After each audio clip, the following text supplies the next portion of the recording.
যে কাপের সময়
हज़रत जी हज़रत मौलाना एनामुल हसन साहब रहमतुल्लाह अलैह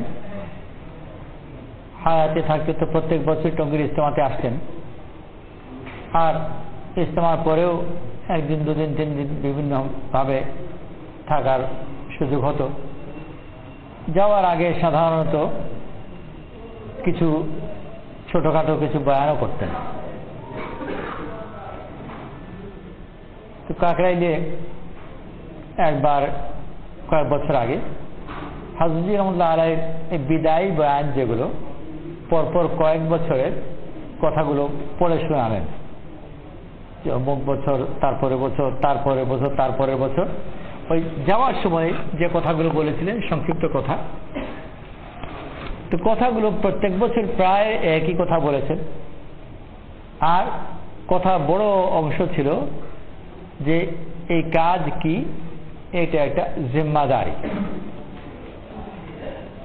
যেমন একবার কথা আরম্ভ করলেন এইভাবে এই তবলিগের কাজ সম্বন্ধে, ये काम क्या है, নিজে প্রশ্ন করলেন আর নিজে উত্তর দিলেন, ये एक जिम्मेदारी है, এটা একটা দায়িত্ব। তো আল্লাহ তাআলা মানুষকে অন্যান্য জীবজন্তুর তুলনায় জাহিরিভাবে কর্মক্ষমতা কম দিয়েছেন। একটা গরু যে পরিমাণ লাঙ্গল টানতে পারে, তো মানুষ তো তার ধারে কাছে নয়। ঘোড়া যে পরিমাণ দৌড়াতে পারে, উটপরি যে পরিমাণ চলতে পারে, কিন্তু এরপরেও মানুষেরই আধিপত্য, কারণ মানুষ নিজে চিন্তা করে, নিজে ফিকির করে, নিজ উদ্যোগে করতে পারে। বাকি জীবজগতে নিজ উদ্যোগে একটা কাজ করতে পারে না, করালে করে, এই জন্যে তার ফায়দাও সে পায় না। জমিকে চাষ দেওয়া হলো, কেউ দেখে বললো যে এই জমি কে চাষ দিয়েছে, বললো যে ভাই আব্দুর রহমান দিয়েছে, অথচ আব্দুর রহমান কিন্তু দেয়নি, দিয়েছে আব্দুর রহমানের গরু। কিন্তু তা তো বললো না, এই কথা বললো না যে আব্দুর রহমানের গরু চাষ দিয়েছে, বরং বলো আব্দুর রহমান দিয়েছে, কারণ গরু তা আব্দুর রহমানের অধীনে কাজ করেছে। চিন্তা, ফিকির, দায়িত্ব এইসবগুলো আব্দুর রহমানের। গরু এই পরিকল্পনার অধীনে শুধু আদেশ পালন করেছে। তো সেই জন্য যদিও পরিশ্রম তার, কিন্তু নামও আব্দুর রহমানের, ফায়দাও আব্দুর রহমানের। ফসল যখন কাটে, তো যে গরু এত পরিশ্রম করলো সে তাকে তো দেয় খড়, আর আব্দুর রহমান নিজে খায় ভাত। গরু যে খড় পছন্দ করে তা কিন্তু নয়। এখতিয়ার দেওয়া হলে গরুকে যদি জিজ্ঞেস করতো তো বলতো যে আব্দুর রহমানকে খড় দাও, আমাকে ভাত দিও। কিন্তু বেচারা মজবুর। তো আব্দুর রহমানের মালিকানা, কেন মালিকানা? যে চিন্তা ফিরে আব্দুর রহমান করেছে।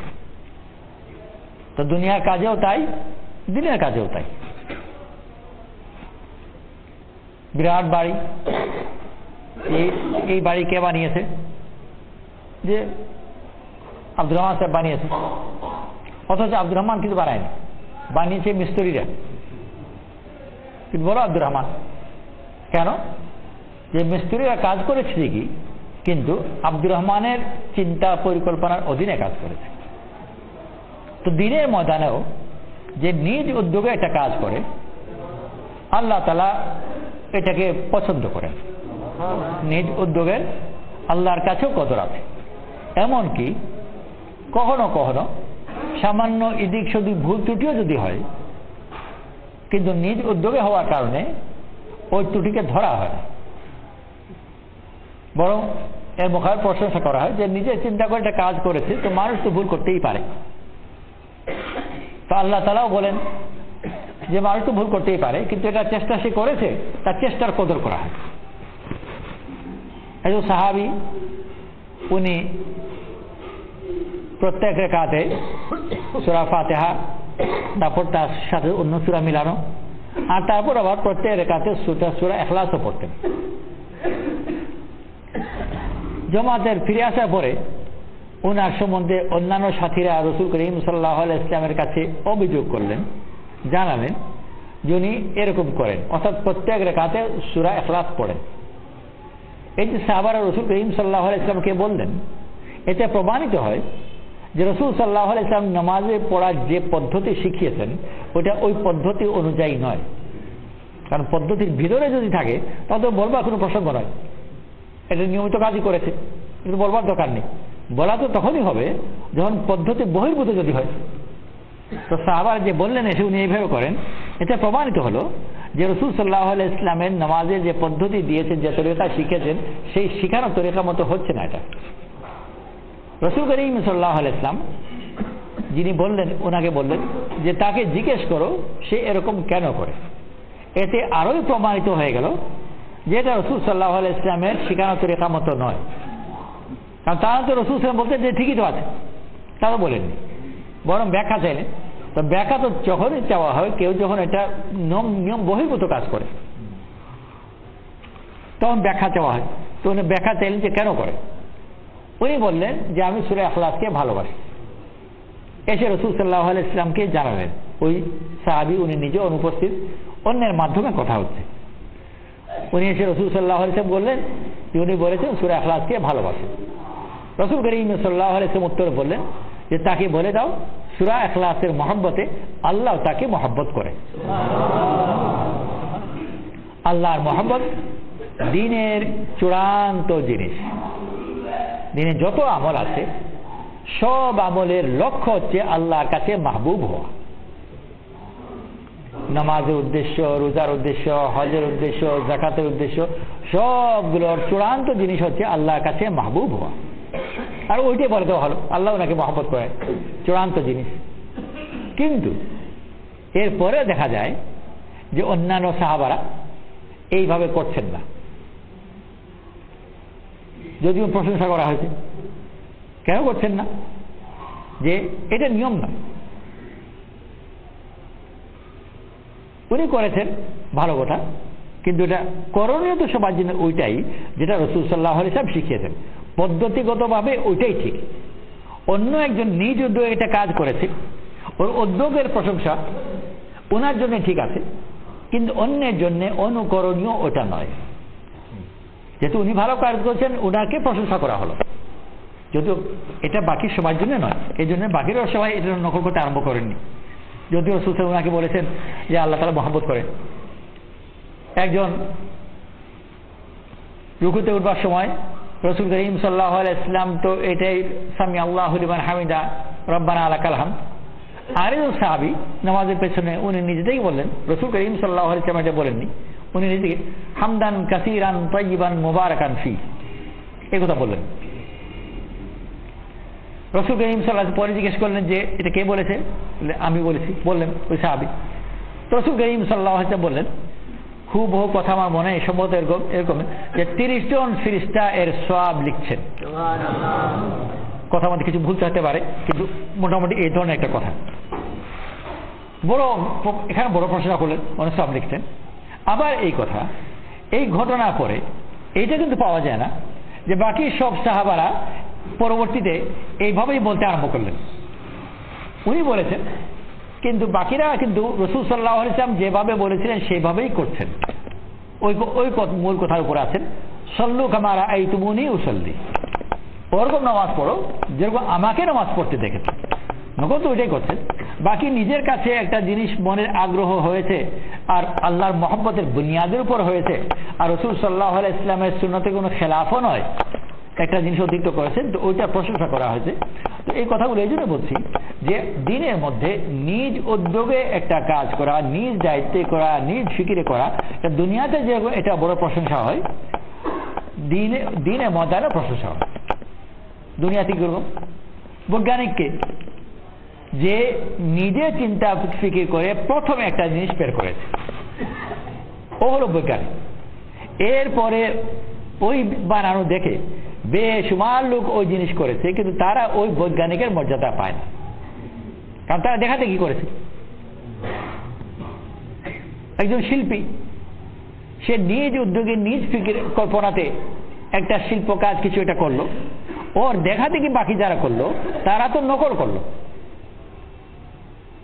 বাজারে বিক্রি হওয়ার সময়ও ওই ছবি বিক্রি হবে না।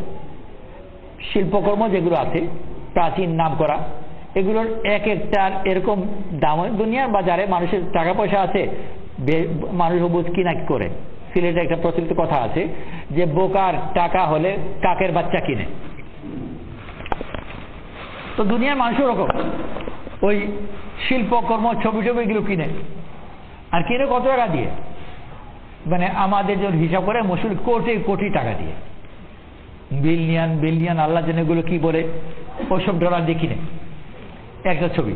কিন্তু মূল ছবি হতে হবে, ওইটার নকল ছবি করেছে, এক্সপার্ট ছাড়া চিনবার কোনো উপায় নেই। শুধু এক্সপার্ট দেখেও চিনতে পারবে না। অনেক সময় এগুলোকে মূল না নকল চিনতে হলে এক্সরে টেক্সরে নানান ধরনের বৈজ্ঞানিক পদ্ধতির প্রয়োজন হয়।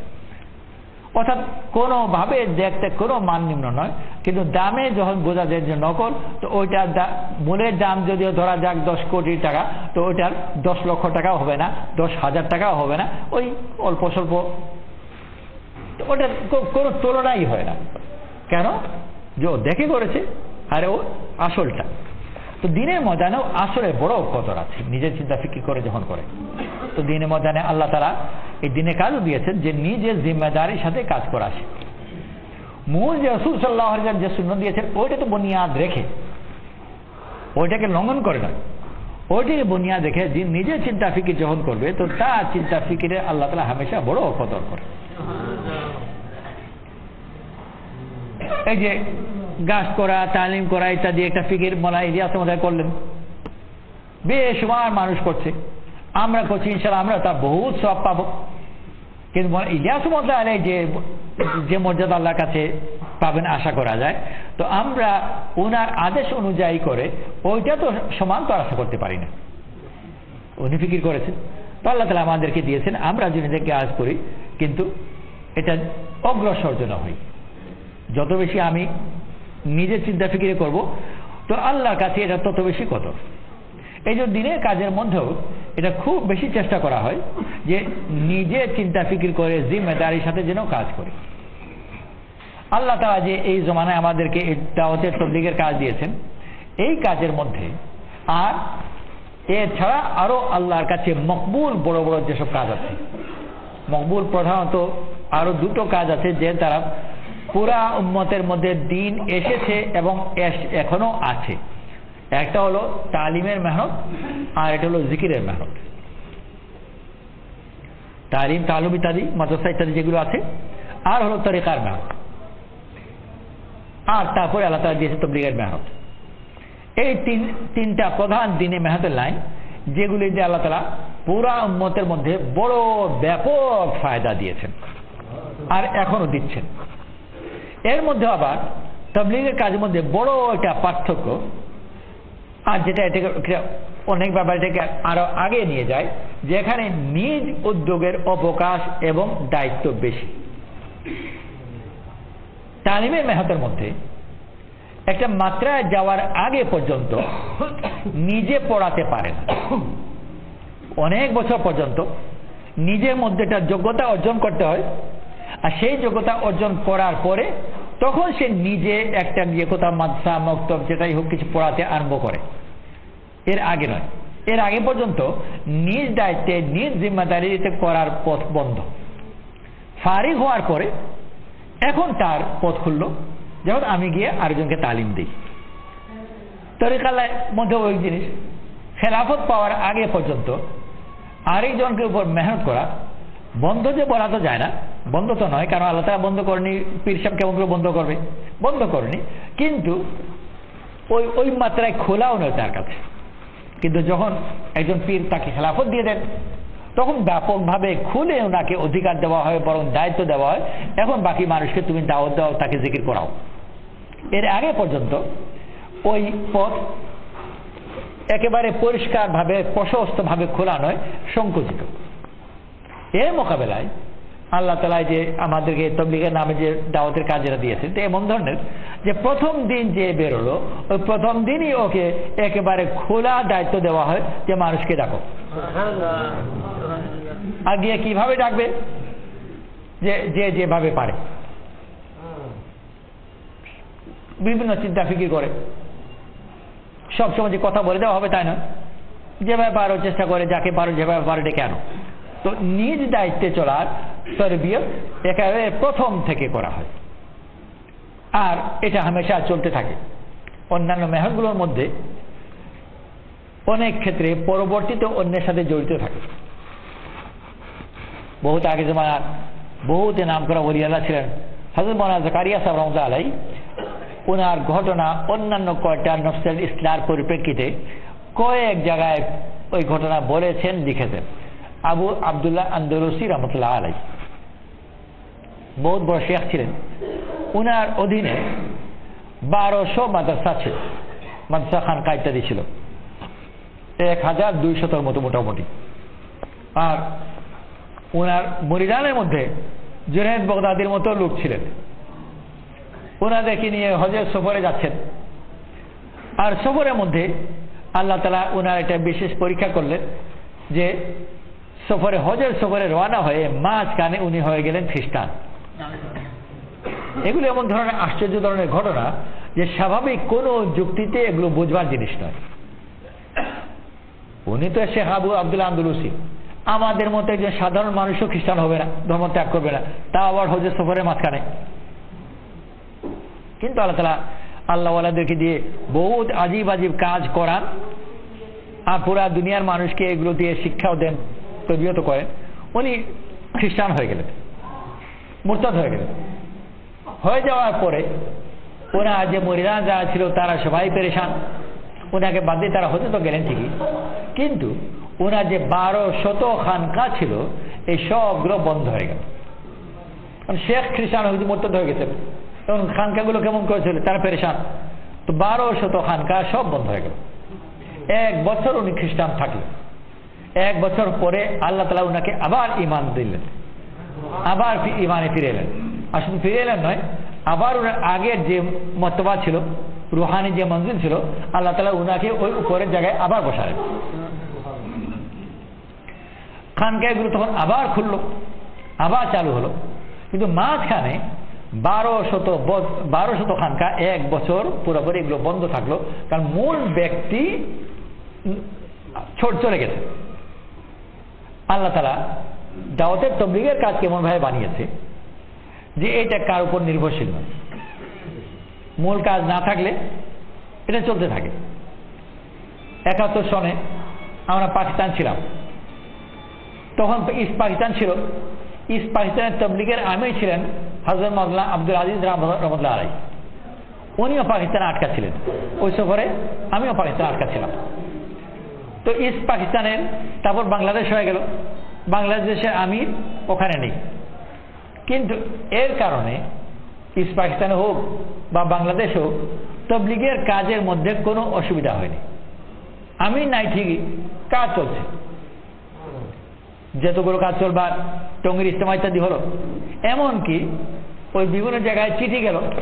আর যেরকম আমাদের প্রচুর ঘর বাঁধা আছে চিঠি করে নেই, ওই মনে আব্দুল আজিজ সাহেবের নামেই চিঠি গেল, যদি ওনার দস্তখত করানো ওনার পক্ষ থেকে, ওটা উনি নাই,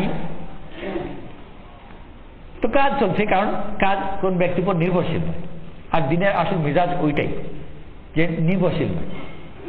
যদি হয় তার মধ্যে একটা দুর্বলতা আছে, যেটা হওয়া উচিত নয়। ওমর রাদিয়াল্লাহু আনহু নামাজ পড়াচ্ছিলেন ফজরের, যখন ওনাকে খঞ্জর দিয়ে আঘাত করলো আর উনি পড়ে গেলেন। তো নামাজের ভিতরে ইমাম থাকা অবস্থায় উনাকে আঘাত করলো, উনি পড়েও গেলেন, কিন্তু পড়তে পড়তে পড়বার আগে পেছন থেকে আব্দুর রহমান রাদিয়াল্লাহু আনহুকে ইমামতির দায়িত্ব দিয়ে পড়লেন। আর যদিও ইমাম পড়ে গেছেন, কিন্তু পুরা জামাতের নামাজ নষ্ট হয়নি, নামাজ ঠিকমতো আদায় হয়েছে। ওমর রাদিয়াল্লাহু আনহু যদি দায়িত্ব না দিতেন, কেউ আঘাতপ্রাপ্ত যখন হয়েছে তো দায়িত্ব দেওয়ার খেয়াল থাকে নাকি, বেউট পড়ে যাবে, দায়িত্ব নাও যদি দিতেন, তবুও কেউ না কেউ এগিয়ে গিয়ে নামাজ পুরা করতো আর জামাত নষ্ট হতো না। নিজ দায়িত্বে দিনের মিজাজ এটা, যে কারোর জন্য আটকা থাকবে না, আমি কাজ করবো, আর জন্য না থাকুক। রাসূল করিম সাল্লাল্লাহু আলাইহি ওয়াসাল্লাম জামাত পাঠালেন মুতায়, আমির নিয়োগ করে দিলেন যায়েদ ইবনে হারিসা রাদিয়াল্লাহু আনহু। যদি উনি শহীদ হয়ে যান, আব্দুল্লাহ ইবনে জাফর রাদিয়াল্লাহু আনহু। যদি উনি শহীদ হয়ে যান, আব্দুল্লাহ ইবনে রাওয়াহা রাদিয়াল্লাহু আনহু। যদি উনি শহীদ হয়ে যান, তখন মুসলমানরা যাকে করে করবে। তিনজনই শহীদ হলেন। চতুর্থ আমির বানানো হলো খালিদ ইবনে ওলীদ রাদিয়াল্লাহু আনহুকে। এটা রাসূল সাল্লাল্লাহু আলাইহি ওয়াসাল্লাম বলে দেন, তারাই নিজে করলেন, কারণ তারা এটা করা জানতেন যে আমার দায়িত্ব একজন চলে যায় আরেকজন করবে। উহুদের ময়দানে মুসলমানদের পতাকা ছিল মুসআব ইবনে উমাইর রাদিয়াল্লাহু আনহুর হাতে। শত্রু ওনাকে আক্রমণ করলো আর ডান হাত কেটে দিল, উনি বাঁ হাত দিয়ে ধরলেন। বাঁ হাত কেটে দিল, দুই হাত কনুই পর্যন্ত ছিল, ওইটা দিয়ে পতাকা ধরলেন। তারপর আঘাত করলো, তারপর পড়ে গেলেন, আর পতাকা পড়ে গেল, কিন্তু পড়া যাওয়ার সাথে সাথে আরেকজন ওটাকে তুলে ফেললেন। পড়ে বেশিক্ষণ থাকেনি, 13 লোকে পায়নি যে পড়েছে, কার সাথে আরেকজন উঠিয়ে গেছে। পতাকা তুলে নেওয়া এটা মানে হলো যে বলা যেতে পারে যে নিজেকে বাহিনীর আমির বানানো। অথচ আমির তো কেউ বানায়, নিজে হয়ে যায় নাকি? কিন্তু তারা মিজাজে ছিলেন, এইভাবে তাদেরকে তালিম তরবিয়ত করা হয়েছে যে নিজে দায়িত্ব নিয়ে নিও। এটা কেউ আমাকে দায়িত্ব দেবে তারপর আমি নেব, এইটা সবসময় নয়। প্রয়োজন হয় দায়িত্ব নিয়ে নেব। ইমামের পেছনে নামাজ পড়ছে, ইমাম পড়ে গেলেন, অজ্ঞান হয়ে যেতে পারেন, এটা সম্ভব যে কোনো জমানাতেই। পেছনে যারা আছে এদের মধ্যে কেউ যেন ইমামতির দায়িত্ব নিয়ে নেয়, কাজ থেমে যাবে না। তো আল্লাহ তাআলা আমাদেরকে দিনে কাজ দিয়েছেন যে আমরা যেন নিজ দায়িত্বে করতে পারি। যে কাজ নিজ দায়িত্বে চলবে, অন্যের উপর নির্ভরশীল হবে না, ওই কাজ তো স্থায়ী হবে। আর যে কাজ অন্যের উপর নির্ভরশীল, ওই কাজ টিকবে না। সেই ব্যক্তি যখনই অনুপস্থিত হবে, কাজ থেমে যাবে। তো দুনিয়াবী কাজের মধ্যে আল্লাহ তাআলা দেখা যায় যে যেখানে মানুষ নিজ দায়িত্বে কাজ করতে পারে ওইটা তো চলে, আর যেখানে পারে না ওইটা চলে না। অনেক ব্যবসা আছে, ছেলেরা আছে, বাপ মারা গেলেন, ছেলেরা যদি নিজ উদ্যোগে নিজ দায়িত্বে ব্যবসাকে চালাতে পারে তো ব্যবসা চলবে। আর ছেলেরা যদি ওই রকম উদ্যোগী না হয়, তাহলে ওই ব্যবসা থেমে যাবে, ওটা চলবে না। তো নিজে উদ্যোগে করতে পারলে চলে, না হলে থেমে যায়। দিনের কাজ যদি আমরা আমাদের নিজ উদ্যোগে ফিকিরে করতে পারি তো চলবে, বরং বাড়বে, আর তা না হলে ওটা থেমে যাবে।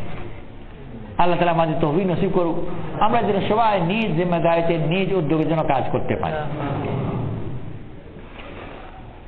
ওইটার জন্যে কাজের পদ্ধতি এরকম রাসূল সাল্লাল্লাহু আলাইহি ওয়াসাল্লাম এইভাবেই শিখিয়েছেন।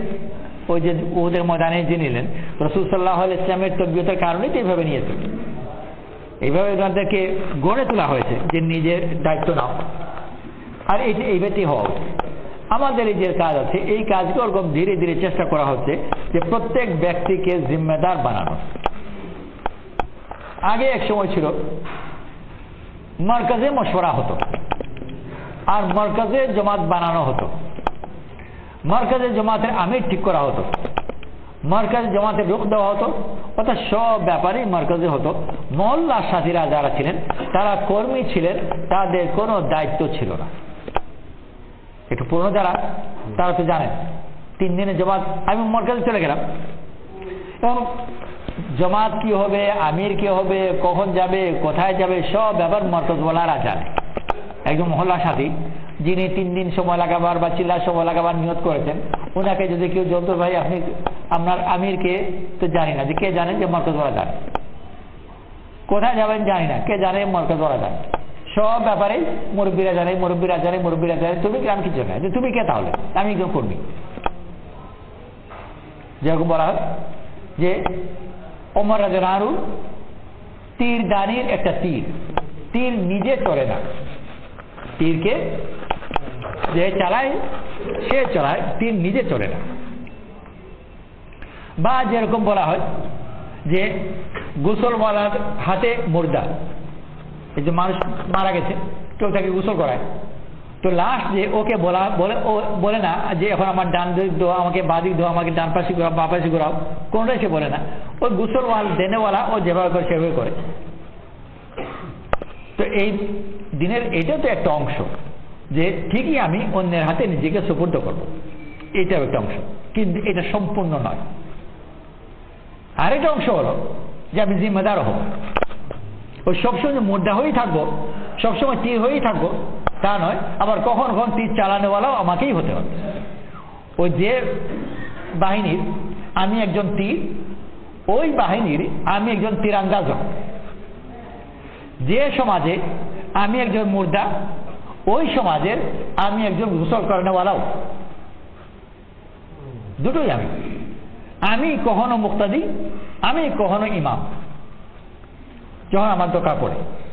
তো ওইটা এতদিন ছিল যে আমরা মুক্তাদি হিসেবে চলেছি, আর বাকি সব জিনিস মুরব্বীরা জিম্মাদাররা, তাই মুরব্বীরা জানেন, যে প্রশ্ন করা হোক না কেন যে মুরব্বীরা জানেন তুমি কি, আমি একজন তীর।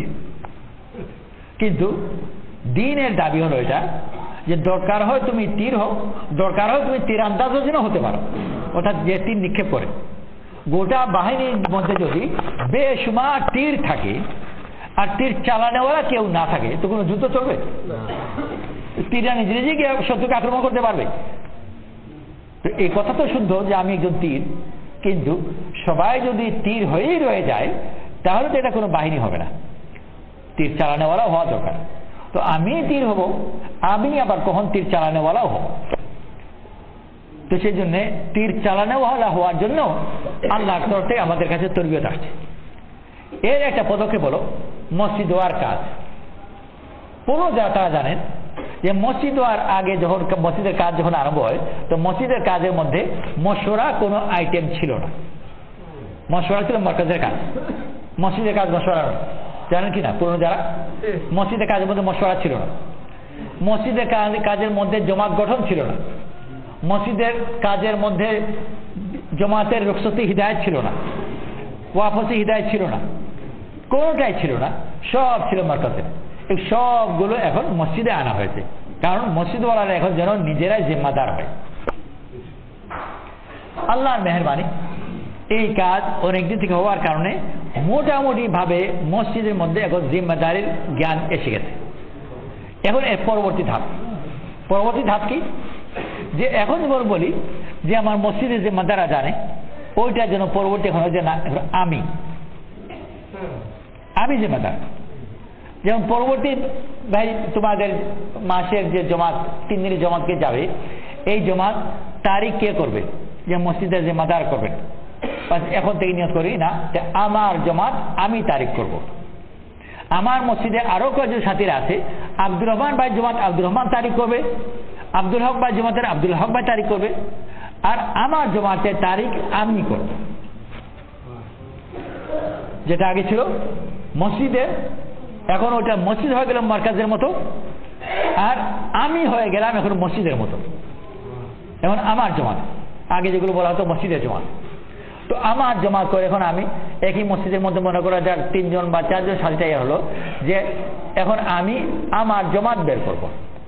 যে মাসে 3 দিন, আগে যেতাম মসজিদবার জমাত হিসাবে, আর এখন বলবো যে আমি যাই আমার জমাত নিয়ে। আমার বাকি যে পুরনো সাথীরা আছে ওই 3 জন, তাদের 3 জন আলাদা জমাত বের করবে। ওই যে আমরা 4 জন পুরনো আছি বা জিম্মাদার আছি, পুরনো মানে এটা যে চিল্লা 3 চিল্লাওয়ালা হতে হবে, বরং যেই হিম্মত করতে পারে সেই পুরনো, যে আগে একবার 3 দিন দিয়েছে, এইটুকু পর্যন্ত শর্ত রাখা যায় যে কম পক্ষে 3 দিন একবার দিয়েছে, 3 দিন একবার, এইটুকু শর্ত। 3 চিল্লাওয়ালা হতে হবে ইত্যাদি, এগুলো শর্ত নয়। বরং যেই নিয়ত করে যে আমি আলাদা জমাত বের করব এবং কম পক্ষে 3 দিনে আমার একবার দেওয়া হয়েছে, ইনশাল্লাহ সেই পাবে। ও নিয়ত করুক আমার 3 দিনের জমাত আলাদা। এখন আমি আর মসজিদ ওয়াজ জমাতের সাথে যাব না, আমি আমার জমাত নিয়ে যাব। যেরকম আমি আর এখন মার্কাজ থেকে 3 দিন লাগাবো না, আমি আমার মসজিদ থেকে 3 দিন লাগাবো। এই কথাটা যেরকম এতদিনে বুঝেছি, আগে এই কথা বোঝা একটা মুশকিল ছিল, যে সবাই বলতো না মার্কাজ থেকে যাব। এখন পরবর্তী ধাপে এই কথা মানি যে এখন থেকে আমি আর 3 দিন, আমি মসজিদ ওয়াজ জমাতে 3 দিন লাগাবো না, বরং আমি আমার জমাতে 3 দিন লাগাবো। তো ওই আমার জমাতে কারা থাকবে? নতুন যারা আছে, অন্যান্য যারা আছে, জিম্মাদার পর্যায়ে নয়, তাদের মধ্যে থেকে আমি যাকে পারি তশকিল করি। আমার মসজিদের হতে পারে, আমার মহল্লার হতে পারে, অন্য মহল্লার হতে পারে। এটা সত্য নয় যে আমার মহল্লার ভিতরে হতে হবে, এইটা সত্য অন্য মহল্লার যে সাথী সে তার 3 দিন নিয়মিত লাগায় তার মসজিদের সাথে, তাকে আমি টেনে নিয়ে আসবো তোমার মসজিদে না দিয়ে আমার মসজিদে, এটা ঠিক নয়। কিন্তু যে কোনো জমাতেই যায় না, সে যে মহল্লারই হোক না কেন, তাকে পারি আমি তশকিল করি। হাটে বাজারে আত্মীয় যাকে তশকিল করলাম, যে আমি যদি তশকিল করতে পারি, ও তো কোনো জমাতেই যায় না, তাকে আমি তশকিল করি, আমার জমাতে নিয়ে যাই। তো আমি আমার জমাত বের করব, এইটা যদি নিয়ত করতে পারি, ইনশাআল্লাহ আল্লাহ চাইতো আমার নিজের জিম্মাদারিও বাড়বে আর কাজও বাড়বে। এখন এই লাইনে কথা পরিষ্কার করার জন্য একটু কারগুজারি শোনাই। কারগুজারি কি? এই কারগুজারি গত 5 দিনের জোরে টঙ্গীর ইজতেমায় শুনিয়েছেন, তফসিলি শুনিয়েছেন, শেষের দিন সকালে বোধহয় মৌলানা শেখ সাহেব। আর এছাড়া এই একদিনে একজনের প্রত্যেকে নিজ জমাত বের করবে, এই কথা 5 দিনের জোরে বেশ কয়েকবার আলোচনা হয়েছে। আপনারা এগুলো খেয়াল করেছেন নাকি? যে প্রত্যেকে নিজের জমাত বের করবে, এটা কয়েকবার আলোচনা হয়েছে। আর একবার তো পুরা কারগুজারি সহ তফসিলি আলোচনা করেছেন। তো ওই যে কারগুজারি সহ তফসিলি আলোচনা করলেন, ওইটা আবার একটু আলোচনা করি। এই কারগুজারি হচ্ছে ফ্রান্সের, ওই ফ্রান্সের কাজগুলোই শুনিয়েছেন। আলাদা তৌফিক দিয়েছিল, গত জুন জুলাই মাসের দিকে ফ্রান্সে গিয়েছিলাম। তো ওখানে ওইটা দেখে এসেছি, তো তাদের মহল্লায় গিয়েছি আর তফসিলি কথা শুনেওছি, দেখেওছি। মহল্লার নাম হলো মাসি, প্যারিসের শহরতলি। এই কথা যখন রাখা হলো যে প্রত্যেকে নিজস্ব জমাত বের করবে, তো মাসির সাথীরা তারা তাদের মহল্লার মধ্যে তাদের সাথীদেরকে ডাকলে তাদের মসজিদে, আর তারা ছিলেন মোটামুটি 21 জন। এই 21 জনের মধ্যে কথা হলো, ভাই এখন আর মসজিদের জমাতটা আমরা আমাদের নিজের জমাত বের করবো। তো তারা নিয়োগ করলেন যে ঠিক আছে, আমরা 21 জন আছি, আমরা 21 জনের 21টা আলাদা জমাত বের করব। আমার জমাতে এই 21 জনের মধ্যে বাকি যে 22 জন আছে, ওই 22 জনের সাথে আমি যাব না, বা ওই 22 জনের কাউকে আমি আমার জমাতে নেব না। এছাড়া মহল্লার মধ্যে আরো হাজারো লোক আছে, যত পারি নেই, কিন্তু পুরোদেরকে না। 21টা জমাতে তারা নিয়োগ করবে। পরের মাসে 21টা জমাত তো বেরোলো না, কিন্তু 3টা বেরোলো। এর পরের মাসে 5টা বেরোলো, এর পরের মাসে 8টা বেরোলো। আর জুলাই মাসে আমি যখন ওখানে ছিলাম, তখন ওদের জমাত বেরোচ্ছে মোটামুটি 22টা। 6 মাস আগে মহল্লার সাথী ছিল 21 জন, আর 6 মাস পরে মহল্লার জমাতের সংখ্যা হচ্ছে 22। কথা এটাই যে আমি আমার জমাত বের করব, আর ওই পুরোনোদের সাথে আমি না, আমার সাথে পুরোনোরা, নতুন যত পারিনি। এই কথা পরিপ্রেক্ষিতে জুলাই মাসে ফিরে আসা পরে রাজশাহী ইউনিভার্সিটিতে আমরা এই কথা চর্চা করলাম যে আমরা তো এইভাবে করি। কথা রাখা হলো, তো রাজশাহী ইউনিভার্সিটিতে হল আছে মোট সম্ভবত 9টা আছে। তো 9টাতে মোটামুটি সপ্তাহে যদি একটা করে মাসে জমা যায় তো ধরা যায় 9টা জমা যায়, কিন্তু অনেক সময় একটা দুটা কোনো দুর্বলতার কারণে যায়ও না। তো তখন সম্ভবত এর আগের মাসে বোধহয় 7টা জমা গিয়েছিল। তখন এই কথা রাখা হলো। এই কথা যখন রাখা হলো তখন তশকিল করা হলো যে কে কে নিজস্ব জমাত বের করবার জন্য নিয়ত করে তৈয়ার। বেশ কয়েকজন নিয়ত করলেন যে আমি আমার জমাত বের করব, আগামী মাসে আমি হলের জমাতে যাব না, বরং আমি আমার জমাত আলাদা তশকিল করে নিয়ে যাব। এই কথার উপর কে নিয়ত করলেন। নিয়ত করার পরে এটা হলো জুলাই মাসে, অগাস্ট মাসে 1 মাস পরে জমাত বেরোলো 24টা। আগের মাসে সম্ভবত ছিল 7টা, আর পরের মাসে হলো 24টা, মোটামুটি ভাবে 3.5 গুণ। এরপরের আর পরিসংখ্যান দেওয়া যাচ্ছে না, কারণ ইউনিভার্সিটি বন্ধ হয়ে গেল। এখন আবার খুলেছে। তো খোলার পর এখন দেখা যায়, আল্লাহ যদি মেহরবানি করেন তো আরো হবে ইনশাল্লাহ। তো যেরকম প্যারিস দেখা গেল যে বড় সহজে অনেক বেশি হয়ে গেছে কাজ, এটা যখন আমরা চর্চা করলাম, আলোচনা করলাম, একটু নিয়ত করলাম, তো রাজশাহীতেও দেখা গেল যে মাত্র 1 মাসে নিয়ত করার কারণে 3.5 গুণ বেশি জমা বেরোলো পরের মাসে, সংখ্যা বেশি। তো আমরা যদি নিয়ত করি ইনশাল্লাহ যে এখন থেকে আমি আমার জমাত বের করব, ইনশাল্লাহ আল্লাহ চায় তো লোকও তৈয়ার করে দেবেন আর জমাতও বেরোবে, ঠিক না ইনশাল্লাহ? এখন কে কে তৈয়ার আছে ইনশাল্লাহ যে আমরা যারা 3 দিন লাগাই, যেমন মহল্লার জমাতে না, বরং আমি আমার জমাত বের করব। আল্লাহ কবুল করুন। বাকি তফসিল নিজের মহল্লা মসজিদের মধ্যে বসে মশওয়ারা করব। তার মানে এটা নয়, আবার বলছি যে মসজিদ বা জমাত যাব, মশওয়ারা করে আমরা মনে করা যাক আছি 7 জন, এর মধ্যে 3 জন কোনো কারণে হিম্মত করলো না, সেই 3 জন 3 চিল্লাওয়ালাও হতে পারে, নতুনও হতে পারে। আবার 4 জন হিম্মত করলো, সেই 4 জনের মধ্যে পুরনো হতে পারে, নতুনও হতে পারে। যেই হিম্মত করে তাকে দিয়ে আলাদা চালাবে। 4 জন হিম্মত করলো, 4 জন হিম্মত করলে আলাদা জমাত বের হবো। বাকি যে 3 জন হিম্মত অত করতে পারেনি, যে কারণে হোক তার কমজোরি, এই 3 জন, এই বাকি 4 জনের একজন কারো কারোর সাথে জড়িত হয়ে যায়। ঠিক আছে, আমি মূল জমাতে হিম্মত করতে পারলাম না, কিন্তু অমুকের জমাতে আমি সাহায্যকারী হব। তো তারা আলাদা জমাত বের করবে, ইনশাআল্লাহ পরে মাসে বের হয়ে যাবে। আমরা রাজশাহীতে কথাগুলো পরিষ্কার করবার জন্য জমাতের গুলোকে প্রত্যেক মসজিদে বা হলের জমাতের সাথীদেরকে 2 ভাগে ভাগ করেছে, মাহরাম আর গায়ের মাহরাম। গায়ের মাহরাম তারা যাদের সাথে একসাথে সফর জায়েজ নয়, বেগানা মেয়ে লোক, তার সাথে একসাথে সফর জায়েজ নয় শরীয়তে। তো মহল্লার মধ্যে যে মাদার সাথী যারা আছেন তারা সব গায়ের মাহরাম, একসাথে যেন এরা 2 জন সফরে 3 দিনে না যায়।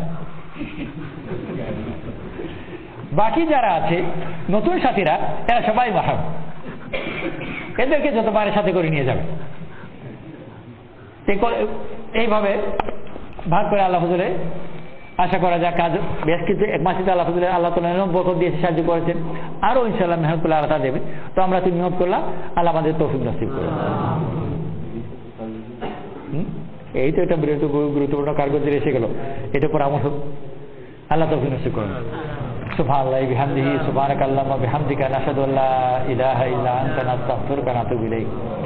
সুবহান রাব্বিকা রাব্বিল ইজ্জাতি আম্মা ইয়াসিফুন ওয়া সালামুন আলাল মুরসালিন ওয়ালহামদুলিল্লাহি রাব্বিল আলামিন। আমিন।